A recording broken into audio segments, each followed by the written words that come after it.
The Adventures of Pinocchio by C. Collodi. Translated by Carol della Chiesa. Chapter 17. Pinocchio eats sugar, but refuses to take medicine. When the undertakers come for him, he drinks the medicine and feels better. Afterwards he tells a lie, and in punishment his nose grows longer and longer. As soon as the 3 doctors had left the room, the fairy went to Pinocchio's bed and, touching him on the forehead, noticed that he was burning with fever.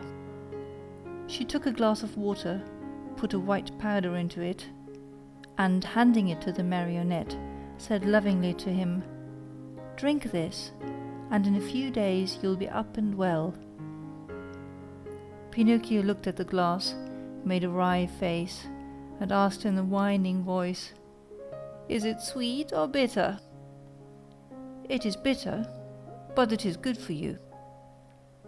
"If it is bitter, I don't want it." "Drink it." "I don't like anything bitter." "Drink it, and I'll give you a lump of sugar to take the bitter taste from your mouth." "Where's the sugar?" "Here it is," said the fairy, taking a lump from a golden sugar bowl. "I want the sugar first, then I'll drink the bitter water." "Do you promise?" "Yes." The fairy gave him the sugar, and Pinocchio, after chewing and swallowing it in a twinkling, said, smacking his lips, "If only sugar were medicine! I should take it every day." "Now keep your promise and drink these few drops of water. They'll be good for you." Pinocchio took the glass in both hands and stuck his nose into it. He lifted it to his mouth and once more stuck his nose into it. "It is too bitter, much too bitter. I can't drink it." "How do you know when you haven't even tasted it?" "I can imagine it. I smell it. I want another lump of sugar, then I'll drink it." The fairy, with all the patience of a good mother, gave him more sugar, and again handed him the glass. "I can't drink it like that," the marionette said, making more wry faces. "Why?" "Because that feather pillow on my feet bothers me." The fairy took away the pillow. "It's no use. I can't drink it even now." "What's the matter now?" "I don't like the way that door looks. It's half open." The fairy closed the door. "I won't drink it!" cried Pinocchio, bursting out crying. "I won't drink this awful water. I won't! I won't! No, no, no, no!" "My boy, you'll be sorry." "I don't care." "You are very sick." "I don't care." "In a few hours the fever will take you far away to another world." "I don't care." "Aren't you afraid of death?" "Not a bit. I'd rather die than drink that awful medicine." At that moment the door of the room flew open, and in came 4 rabbits as black as ink, carrying a small black coffin on their shoulders. "What do you want from me?" asked Pinocchio.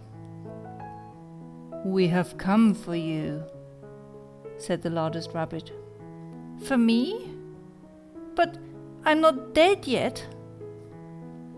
"No, not dead yet. But you will be in a few moments, since you have refused to take the medicine which would have made you well." "Oh, fairy, my fairy!" the marionette cried out. "Give me that glass, quick, please! I don't want to die! No, no, not yet, not yet!" And holding the glass with his 2 hands, he swallowed the medicine at one gulp.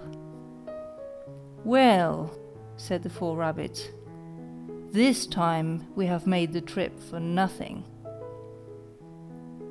And turning on their heels, they marched solemnly out of the room, carrying their little black coffin and muttering and grumbling between their teeth.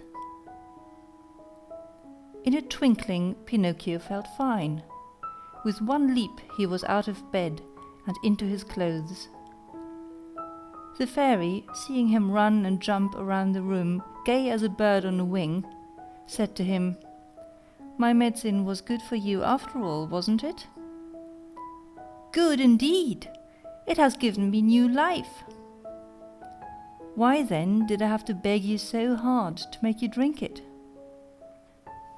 "I'm a boy, you see, and all boys hate medicine more than they do sickness." "What a shame!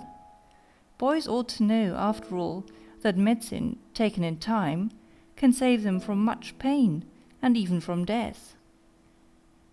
"Next time I won't have to be begged so hard. I'll remember those black rabbits with the black coffin on their shoulders, and I'll take the glass and poof, down it will go. Come here now, and tell me how it came about that you found yourself in the hands of the assassins." "It happened that Fire Eater gave me 5 gold pieces to give to my father, but on the way I met a fox and a cat, who asked me, 'Do you want the 5 pieces to become 2,000? And I said, 'Yes.' And they said, 'Come with us to the Field of Wonders.' And I said, 'Let's go.' Then they said, 'Let us stop at the Inn of the Red Lobster for dinner, and after midnight we'll set out again.' We ate and went to sleep. When I awoke, they were gone, and I started out in the darkness all alone. On the road I met 2 assassins dressed in black coal sacks, who said to me, 'Your money or your life.' And I said, 'I haven't any money, for, you see, I had put my money under my tongue.' One of them tried to put his hand in my mouth, and I bit it off and spat it out. But it wasn't a hand, it was a cat's paw. And they ran after me, and I ran and ran, till at last they caught me, and tied my neck with a rope, and hanged me to a tree, saying, 'Tomorrow we'll come back for you, and you'll be dead, and your mouth will be open, and then we'll take the gold pieces that you have hidden under your tongue.'" "Where are the gold pieces now?" the fairy asked.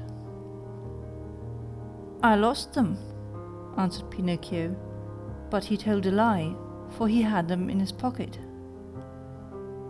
As he spoke, his nose, long though it was, became at least 2 inches longer. "And where did you lose them?" "In the wood nearby." At this second lie, his nose grew a few more inches. "If you lost them in the nearby wood," said the fairy, "we'll look for them and find them, for everything that is lost there is always found." "Ah, now I remember," replied the marionette, becoming more and more confused. "I did not lose the gold pieces, but I swallowed them when I drank the medicine." At this third lie, his nose became longer than ever, so long that he could not even turn around. If he turned to the right, he knocked it against the bed or into the window panes. If he turned to the left, he struck the walls or the door. If he raised it a bit, he almost put the fairy's eyes out. The fairy sat looking at him and laughing. "Why do you laugh?" the marionette asked her, worried now at the sight of his growing nose. "I am laughing at your lies." "How do you know I'm lying?" "Lies, my boy, are known in a moment. There are 2 kinds of lies, lies with short legs and lies with long noses. Yours, just now, happen to have long noses." Pinocchio, not knowing where to hide his shame, tried to escape from the room, but his nose had become so long that he could not get it out of the door. End of chapter 17.